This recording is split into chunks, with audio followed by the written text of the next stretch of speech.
Hey,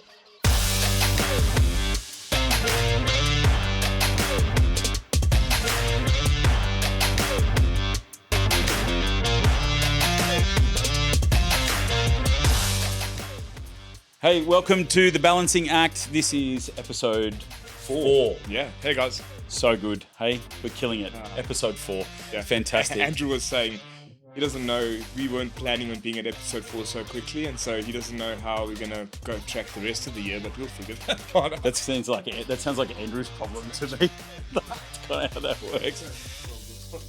Hey, we are very blessed today to have John Anderson with us. John is a great man of faith, was also the leader of the National Party from 1999 through to 2005, and he also served as the 11th Deputy Prime Minister under the Howard administration.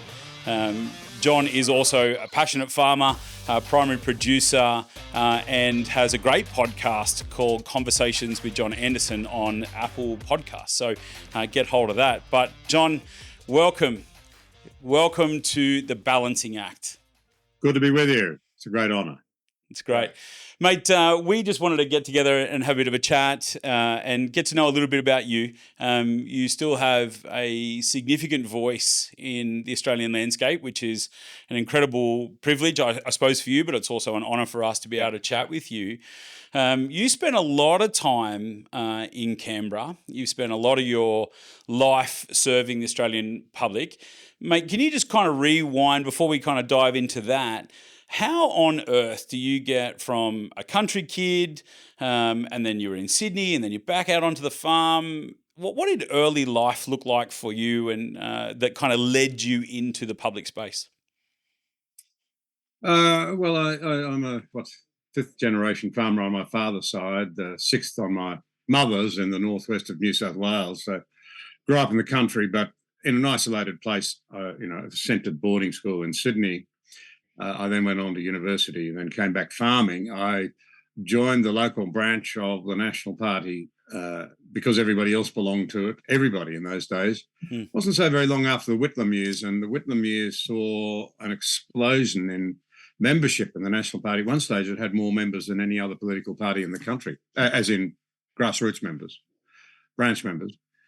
And things grew from there. If you'd told me when I came back from university to start farming that I'd end up in the Parliament of Australia, I think I would have looked at as though you were balmy. But I was, at the tender age of 27, was persuaded that I should think about it seriously by Frank O'Keefe, the member for Paterson. That's ancient history now. It's a long time ago.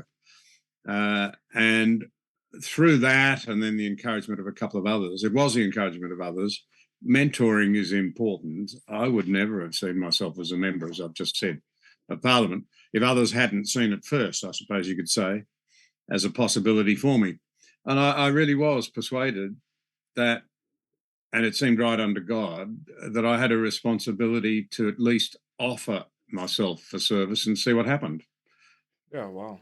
Yeah, it's interesting when you say that you had this prompting of the Lord to kind of serve serve the Australian people, but obviously serve him. What was life like for you as a follower of Jesus in Parliament, trying to navigate that political world? Well, particularly in the party that I was in, there were still many people who were, socially, I suppose, Christian, if not believing Christian. It wasn't particularly lonely in that regard. It might surprise listeners now. But there were plenty of people who shared my worldview broadly, and there were certainly those who shared my personal faith.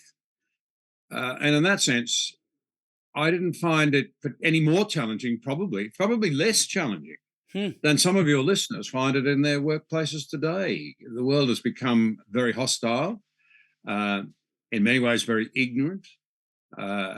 Generations of sneering at Christians and Christianity has done two things, really. It's inoculated people against Christianity, and it's produced a society that seems to me to be very fractured and very unhappy. How is it playing out for you, Mr. Secular Humanist? I think the answer is not very well. And that's part of the reason you are seeing a surprising resurgence of interest in Christianity again, right across the West, even in Britain, which has become very secular. And you're now seeing many of those who would have described themselves as new atheists actually walking away from it, and in some cases embracing personal faith. So I think And it's, I'm talking about the leaders of it there too. yes, Some of the sure. most significant members of the new atheist movement. Even Richard Dawkins is now saying, well, perhaps after all, he's perhaps a civilizational Christian. He's worried about where we've gone to in the vacuum created by the loss of the Christian foundations of our culture. Wow. So you alluded to the fact that sort of back when you sort of joined the party, there was this, you were among brothers and sisters in Christ. You didn't feel particularly lonely. Do you think it's changed a bit in today's society? You mean in kind of in political parties? Yeah, particular? in the political sphere. Do you think it would be a little bit more difficult to be a deputy prime minister or a prime minister within any given party today and be a Christian, and you would have to wrestle with some of those challenging spaces, I would presume? Well, yes and no. I actually think we have had a number of people who are prime ministers and senior people who have openly identified as, believers and followers of Christ, and they've been able to do so with varying degrees of success. But it hasn't stopped them becoming major leaders. And when they've failed, it's not been because of their Christian faith, I don't think. That would be my personal view. Has it become harder? Well, in some ways, in some quarters, but the wind is changing because of the absolute failure of, frankly, we can now see that the Enlightenment has failed. It wasn't all bad, but it's failed. And we can see that we can really see that secular humanism has failed as well. Our culture has undergone a revolution. That which was on top is now on the bottom, and that which was on the bottom is on the top. It really is a very profoundly changed culture. But the blunt reality is that it's not traveling at all well. And people are very anxious. There's a great deal of troubled people out there. The medication scripts numbers tell you that. Yeah, and I think you're right in one sense. That I think the world is really tumultuous, and I think even the political world is seemingly really tumultuous in the midst of all of that from a global perspective. We come into this new election that's presented before us on the 3rd of May, and there's big things to be decided. I guess one of the questions that I have for you is recognising that the Australian system is very different from the American system. Is there any concern that you have that some of the way politics is played out in the US is going to have an impact in the way the election is going to happen here? It's a good question.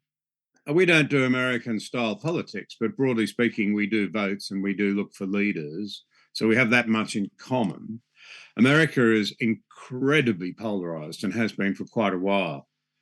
More polarised down the middle than Australia. Australia, I think, is less polarised, although it's probably every bit as much factionalised now.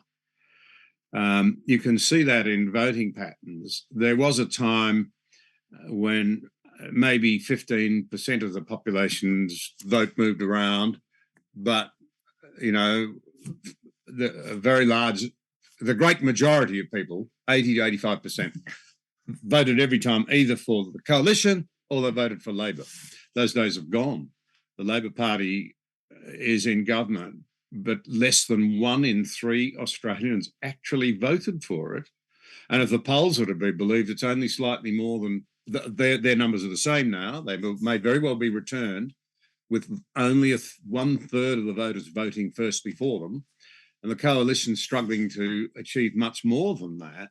So that is a major change, and it does reflect a more fractured society, a less trustful society. Trust has broken down very badly. And it's not just trust in one another. We're very wary about who we trust.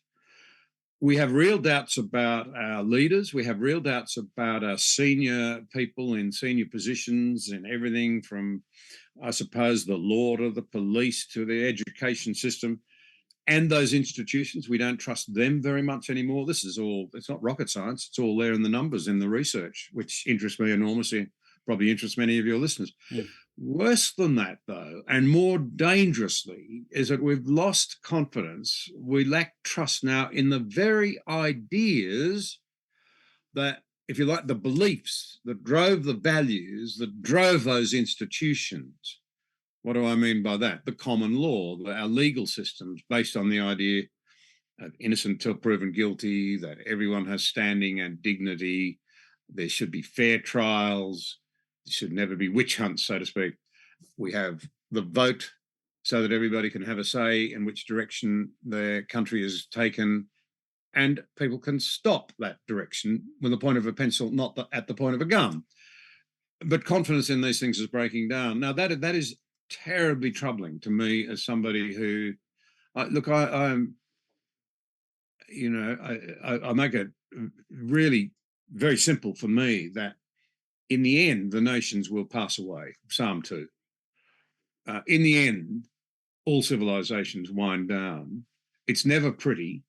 It's never happy.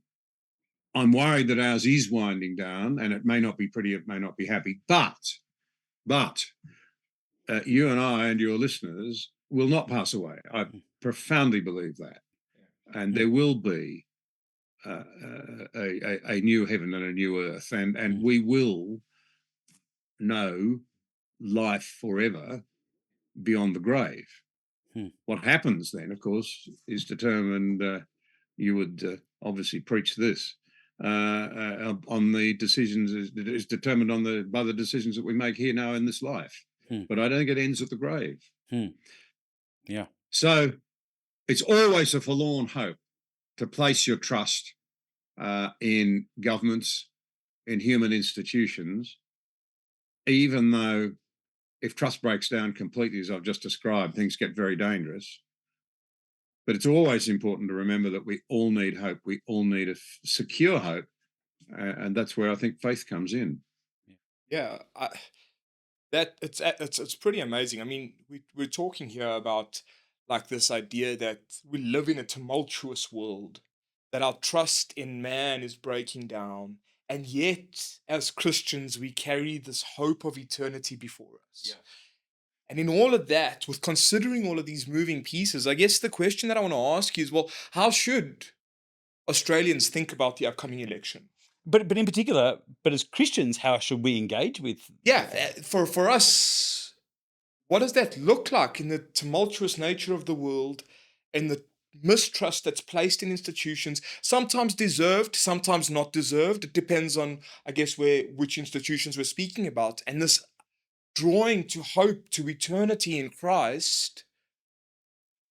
How do Christians think about the upcoming elections in the moments that sort of are laid before us right now? Well, I think the first thing I'd say is that we should never worship government. Our culture has removed God from being over government. In fact, we've almost removed him from our consciousness at all. So government has become God.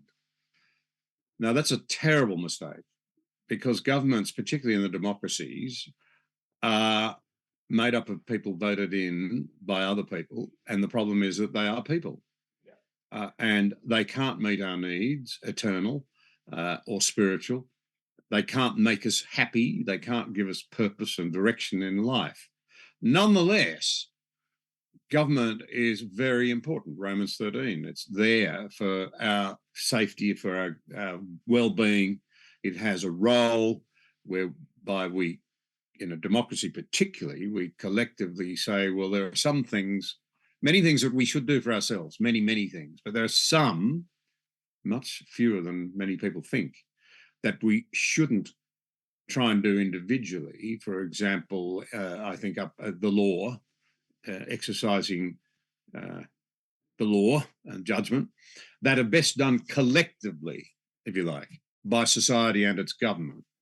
Now, given that government is important and we're in an election at a very tumultuous time, I'll surprise you, I think, by saying that I have a very different view on what this election should be about. I believe that the first three responsibilities of the federal government of Australia, it's different to state and local government, very different. Each has its role, each is important. But the three federal responsibilities are firstly the safety and security of the Australian people.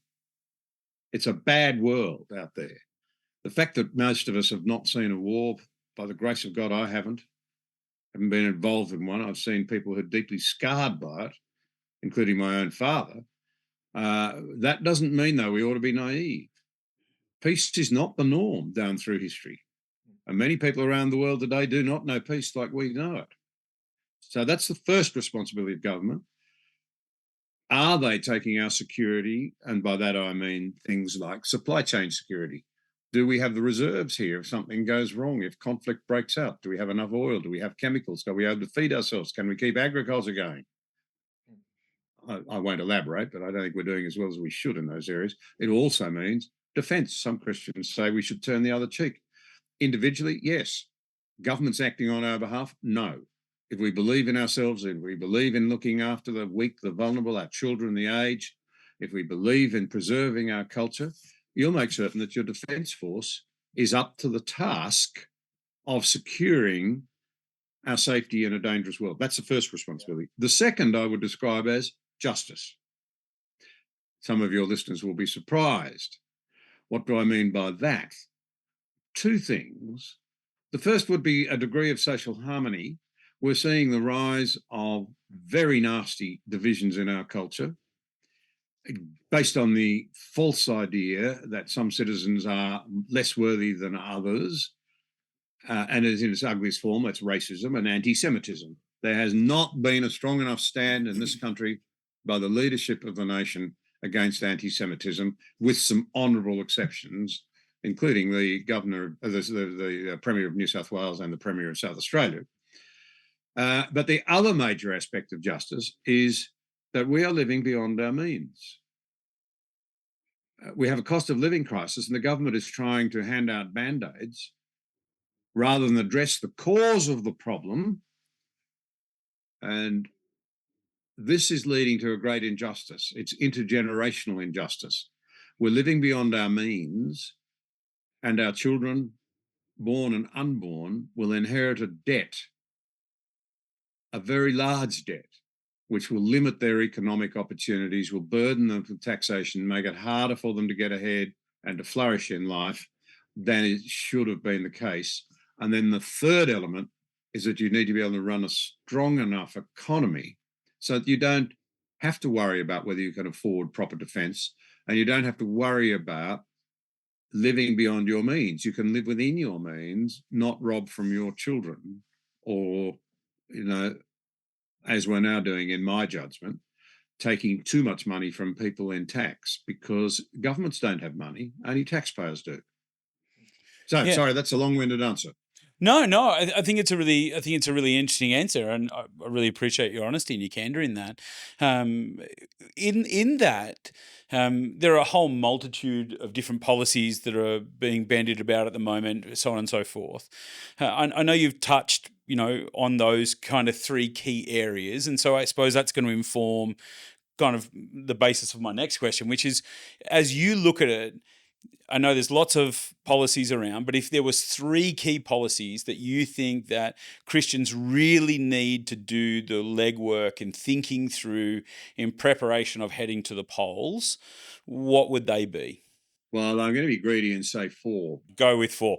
I like it. The fourth would, the fourth would be religious freedom. I could wrap it, if you like, in the bundle of the 4 freedoms. Freedom of conscience, belief and religion, that's one. And that was our first. That's what the martyrs died for. They wouldn't give up their faith. And after a while, we realised it was barbaric to burn people at the stake if we disagreed with them.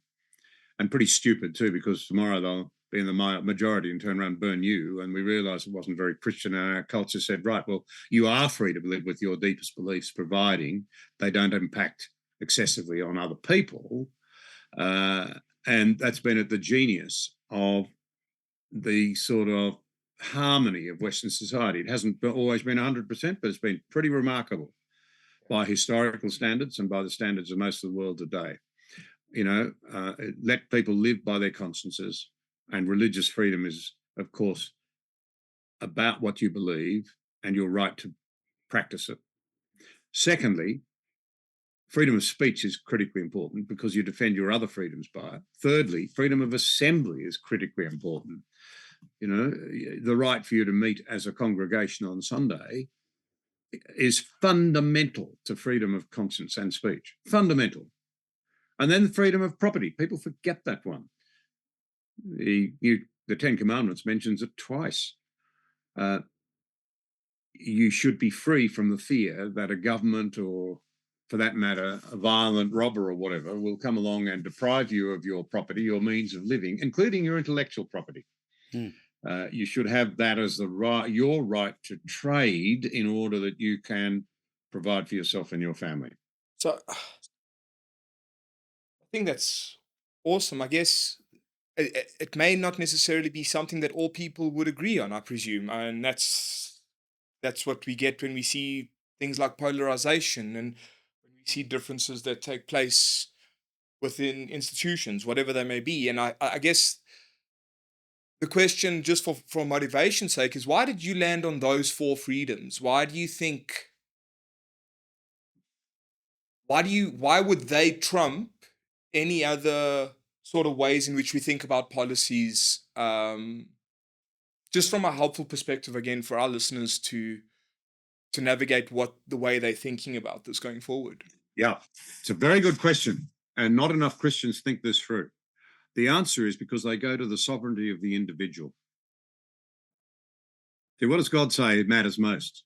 The government of Australia or the individual? Yeah. Jesus died for the individual, not the country of Australia. And those freedoms essentially are vested in each individual Australian.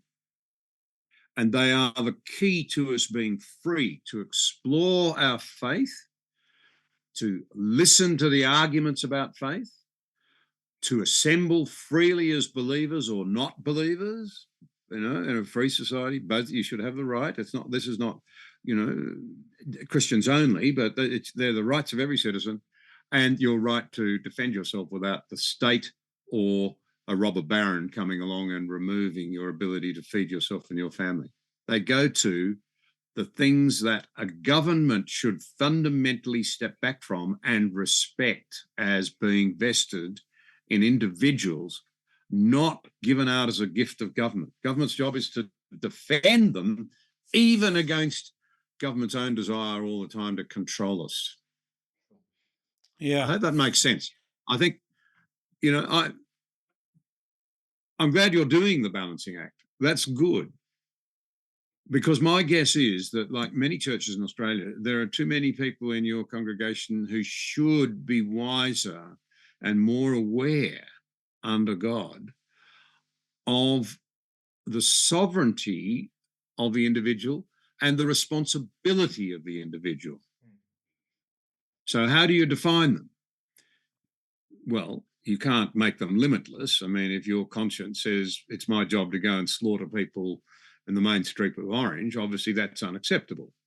But your freedom to explore in your heart, to listen to others as you do it, to read, to listen, to have the Bible unpacked, if that, or whatever it is that you insist on having unpacked, they're the fundamental freedoms that in a democracy like ours evolved by the blood and sweat and tears of many martyrs down through the ages that we've forgotten about. And it's one of the reasons that our culture is in such grave danger. We do live in an Australian society where when we get to the election, we end up in this 2-party preferred system. As you think about all of those different elements that you've just spoken about in terms of policies, and at least the very basis of particular policies and how we should engage, we do have this interesting dynamic where the world has shifted exactly as you said earlier on, where when you move back out to the country, everyone seemingly was signing up to the National Party and so on and so forth, and kind of rusted on kind of voting patterns have changed and are continuing to change. Now, as Christians, as we weigh the things that are important to us, as we engage with both parties and their various policies, what do we do when we struggle to be in agreement with certain policies from either party and yet agree with other policies from either party, and we find ourselves in this washing machine? What do we do? How do we engage in that space? Honestly, it's a very good question, and I know that many of your listeners will be in precisely that place. You may be in it yourself.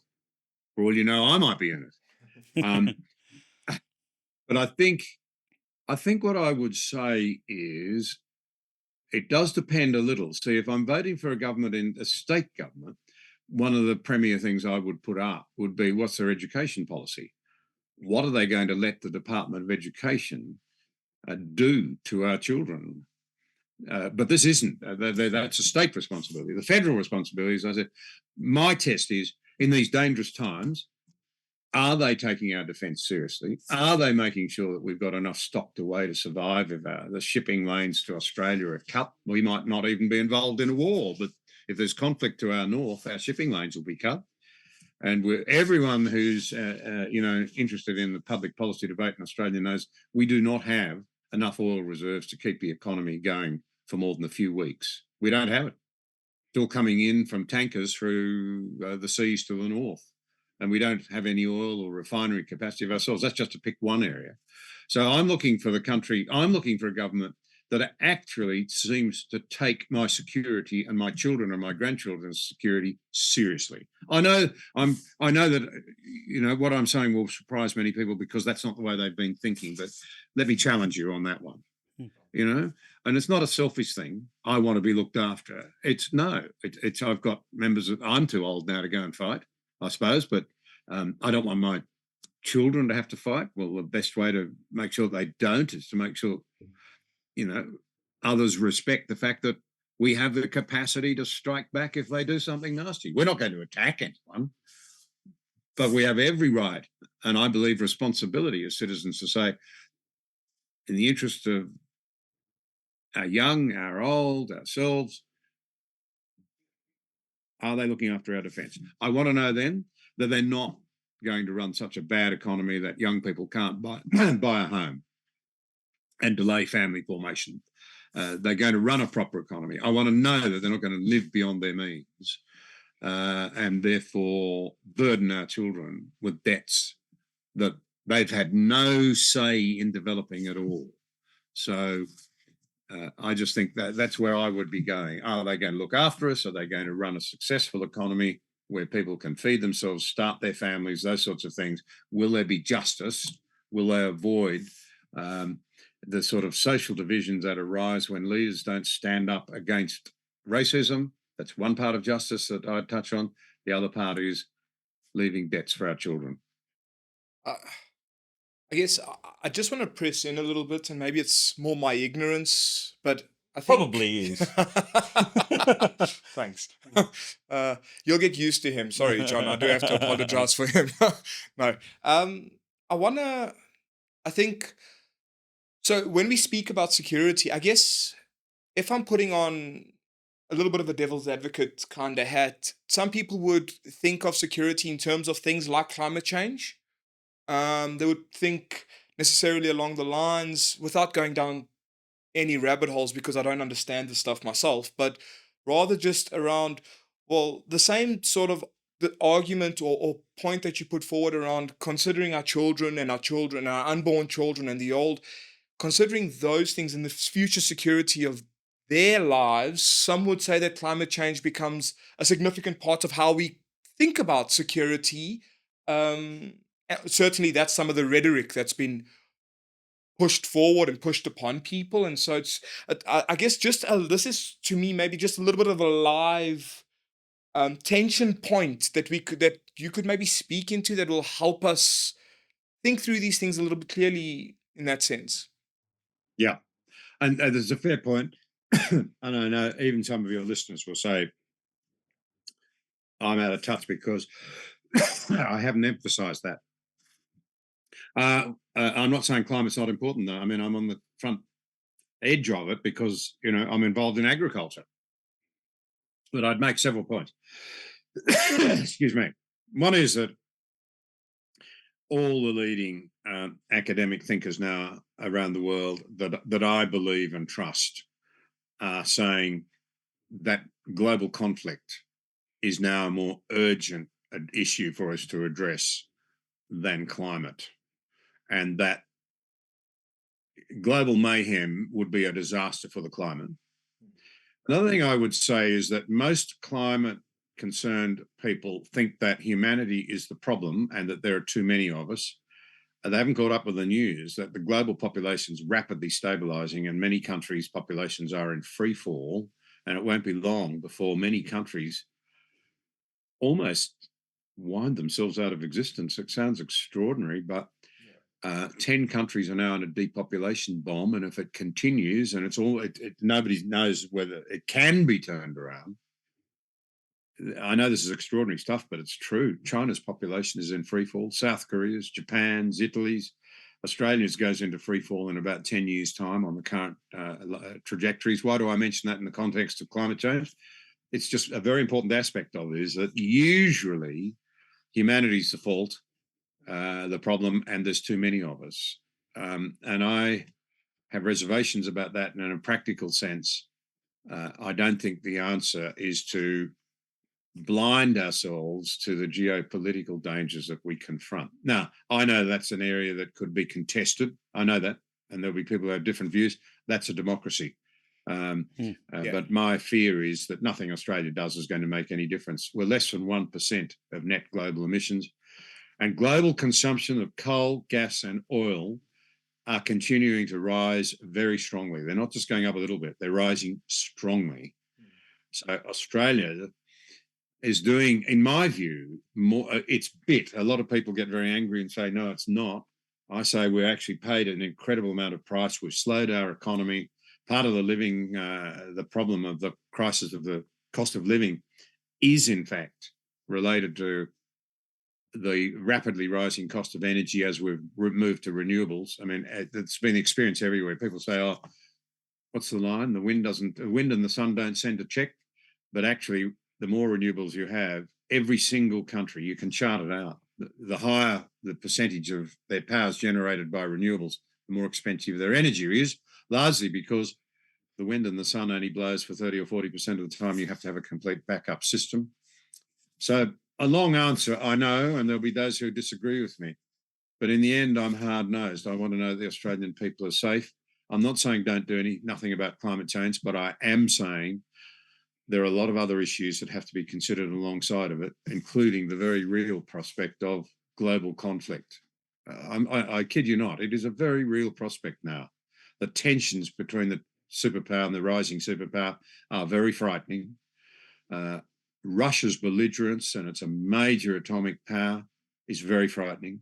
Iran's intention to get a bomb in the Middle East is very frightening. So I think our security matters enormously. We can't do much if we don't have a society and an economy, and the environment will suffer anyway. You mentioned before that the security of resources is really important, and you made mention of the fact that if we find ourselves in the midst of a conflict, that there's limited amounts of oil, limited amounts of resource in that. Why is that, John? From your perspective, why do we have shortages in these areas? Well, Australia, of course, has abundance of extraordinary amount of iron ore, extraordinary reserves of coal, which we're told will not be used in the future. Although the current trend lines suggest it'll still be being used at the end of this century, and quite a bit of it will still be being used. Our coal, of course, is amongst the cleanest in the world. People forget that. There's some coals are very dirty and some are not as dirty, and Australia's are amongst the cleanest of all. A ton of coal from the Hunter Valley, as I understand it, will provide the same amount of energy as a ton and a half of coal from many other parts of the world. And we have a lot of gas. But we have very little petroleum, very little crude oil. We were 100% self-sufficient in crude oil and in petrol and diesel and aviation fuel, but we're now down to about 10%.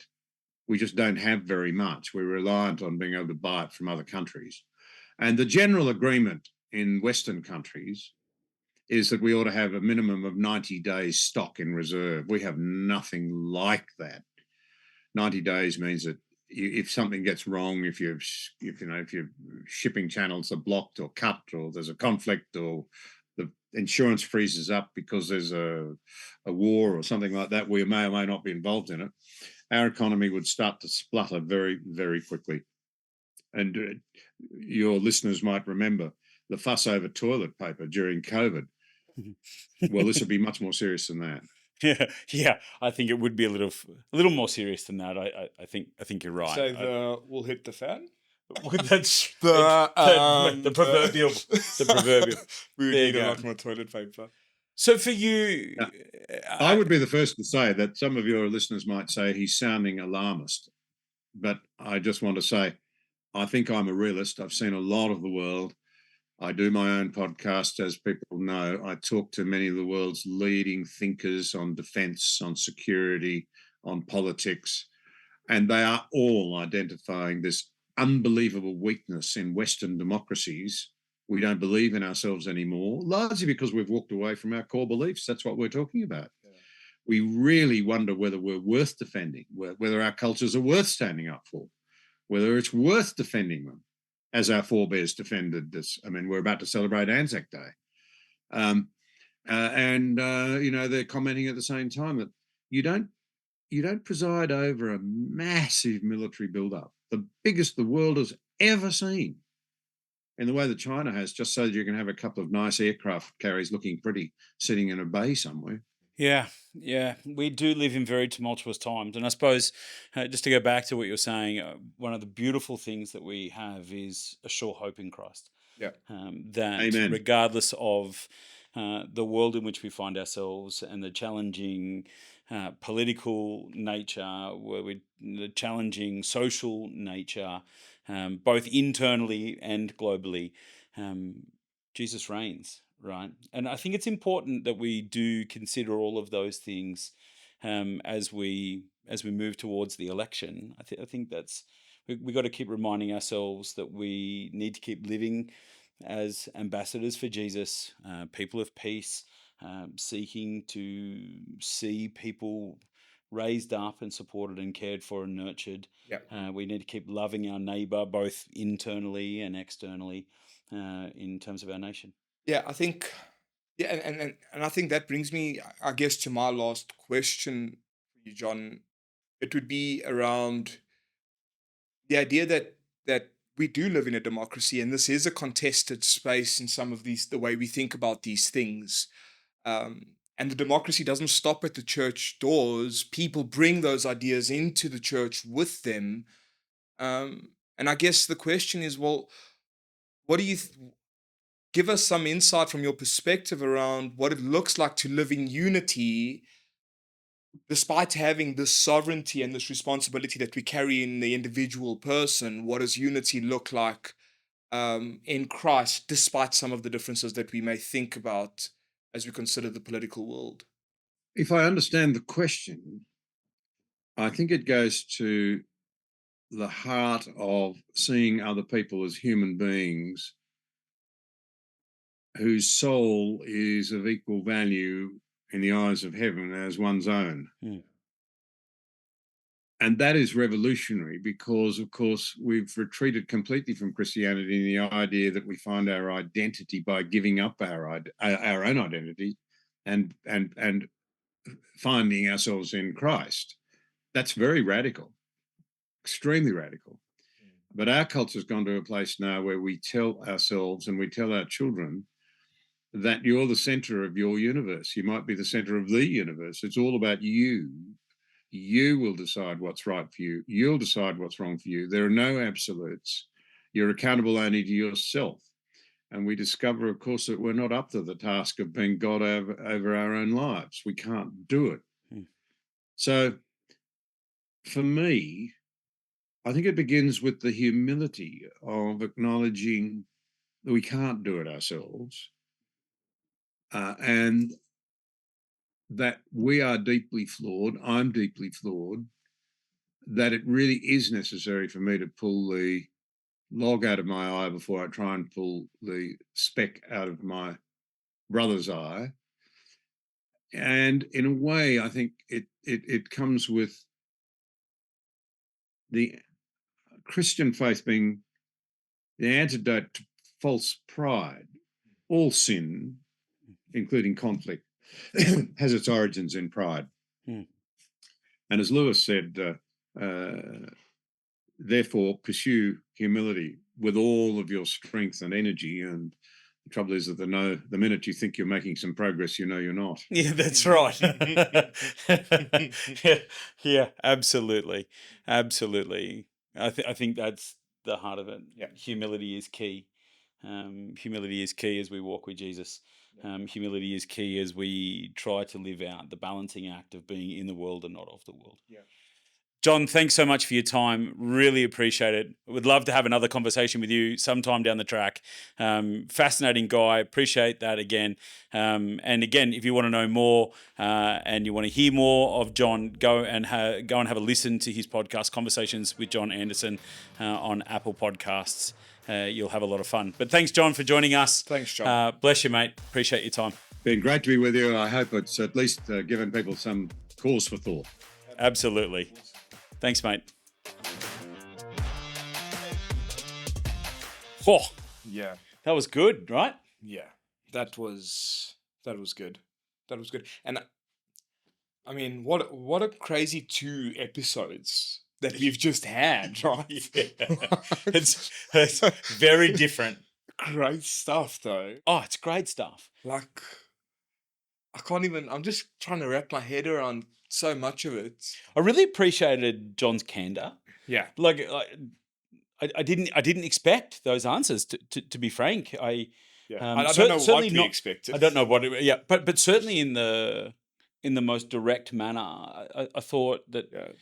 I thought it was really valuable. I certainly appreciated it. I really did.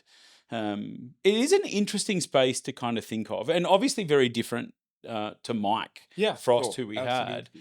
But this idea around, maybe I'm reading into this, and so you know, to be, I want to be, I want to be, I want to be a little bit careful here. But it seemed to me that John's emphasis is really was we asked that, how do we as Christians engage with this election coming up?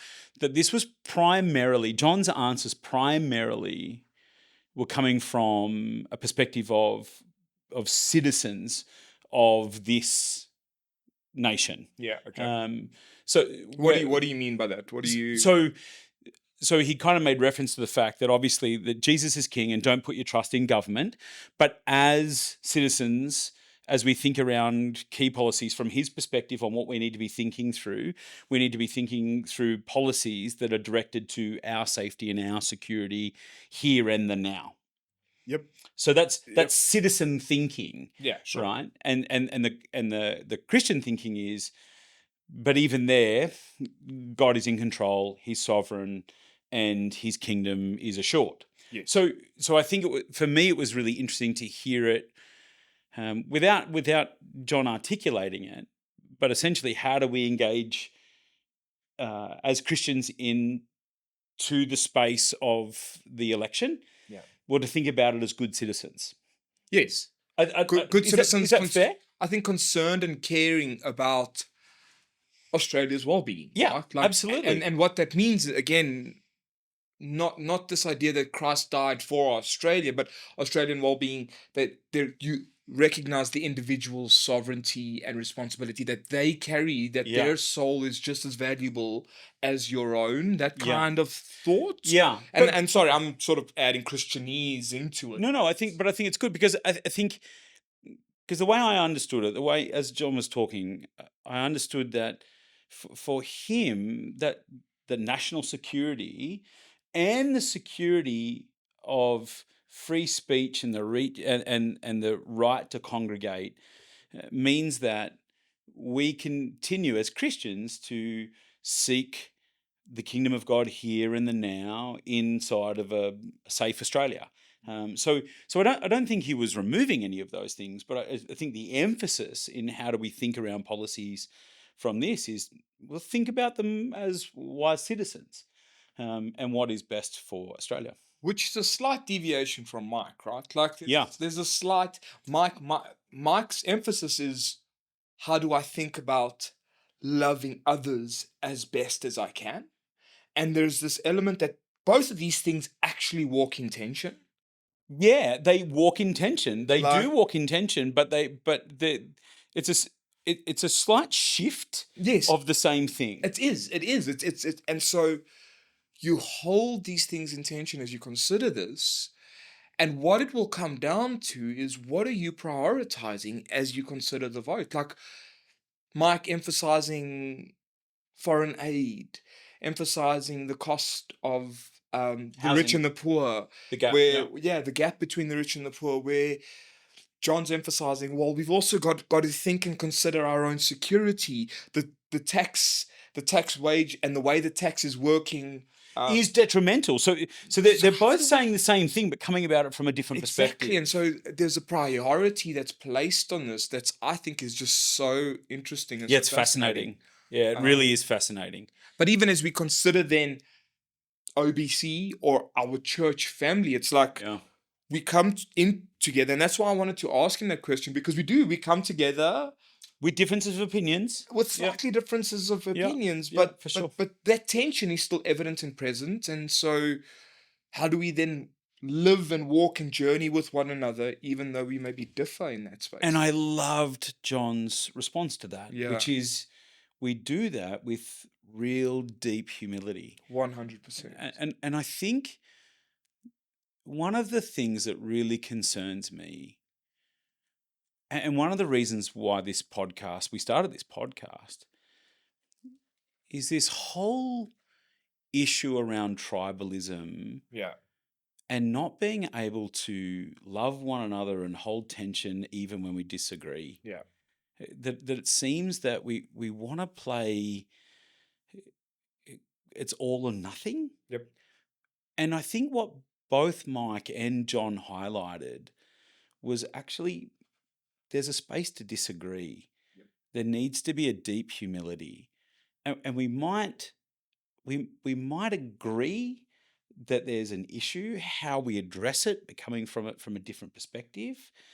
And you might want to emphasize one element more than another. That's okay. Yeah. That's okay. Yeah. And you need to find the space. We need to find the space on being able to walk with one another and love one another. And I think trusting in the Lord, knowing that He's good, knowing that He's in control, that He is the one who rises and falls government, that His kingdom is assured, that He is coming and there is a new heavens and a new earth. I think it's a really beautiful space for us to say, hey, we might have different ideas on what it looks like to live out this great gift of democracy as citizens of this land. But let's do so as Christian brothers and sisters who love one another, who love others, who love Jesus above all else. And we need to do this in a gracious and gentle manner. Yeah. And we have this one hope. Right? One hope.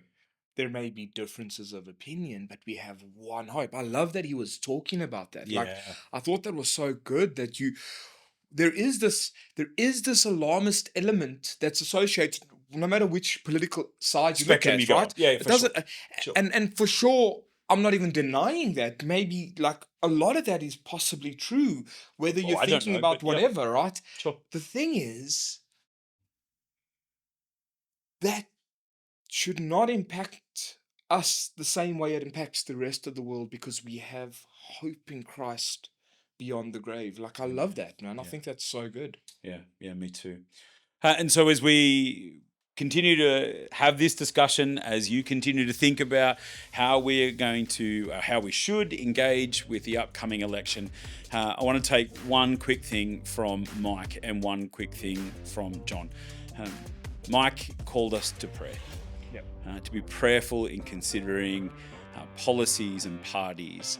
And John made beautiful a picture of the one hope that we have in Jesus. We aren't to put our trust in government. Let's put our trust in Jesus. So be prayerful and love the Lord.